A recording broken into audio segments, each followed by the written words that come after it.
ప్రాక్టికల్‌గా జాతీయ పార్టీ కాబట్టి దానికి ఒక సమస్య ఉంటది. హ్మ్. లోకల్ నాయకులకి స్వేచ్ఛ ఇవ్వరు. డైరెక్ట్‌గా వాళ్ళ ఇన్వాల్వ్‌మెంట్ ఉంటుంది. ఒకప్పుడు కాంగ్రెస్‌ని విమర్శించేది బీజేపీ. అవును. ఇప్పుడు అదే పని తను చేస్తుంది. సెంట్రలైజ్డ్ పాలిటిక్స్ అన్నటువంటిది. హ్మ్. ఒకప్పుడు ఈ అనుసంధానకర్తగా వెంకయ్య నాయుడు లాంటి 2 వైపులా దబాయించి మాట్లాడగలిగిన పర్సన్ ఉండేవాడు. అవును. అందువలన అప్పుడు ఇంత తతంగం నడవల. పైనుంచి ఒక కమిటీ వచ్చేది గానీ, అవును. ఆళ్ళు వెంకయ్య నాయుడు చెప్పినట్టుగా బార్గెనింగ్ చేసేవాళ్ళు. హ్మ్. వెంకయ్య నాయుడు 2 వైపులా తనే ప్లే చేసేవాడు. తెలుగుదేశంతో ఎలా బీజేపీతో ఎట్లా బార్గెయిన్ చేయాలో తెలుగుదేశానికి చెప్పేవాళ్ళు. హ్మ్. తెలుగుదేశంతో ఎట్లా బార్గెయిన్ చేయాలో బీజేపీకి చెప్పేవాళ్ళు. హ్మ్. ఫైనల్‌గా ఆయన ఎంత అనుకున్నాడో ఆ ఫిగర్ వచ్చేటట్టు చేసేవాడు. హ్మ్.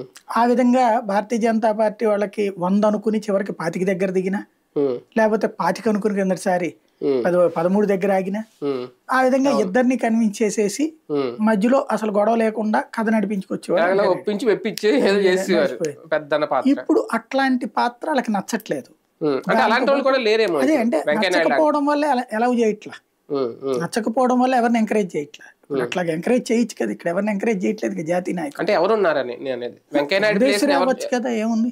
పురంధేశ్వరి గారు. పురంధేశ్వరే కావచ్చు, లేకపోతే గనక హరిబాబు ఇప్పుడంటే గవర్నర్ గా ఉన్నారు అదే అనుకోండి. అదే. లేకపోతే సీనియర్ మోస్ట్ చాలా మంది ఉన్నారు కదా, సోమవీర్రాజు. ఇద్దరికి తెలుసు, అక్కడ తెలుసు ఇక్కడ తెలుసు కదా.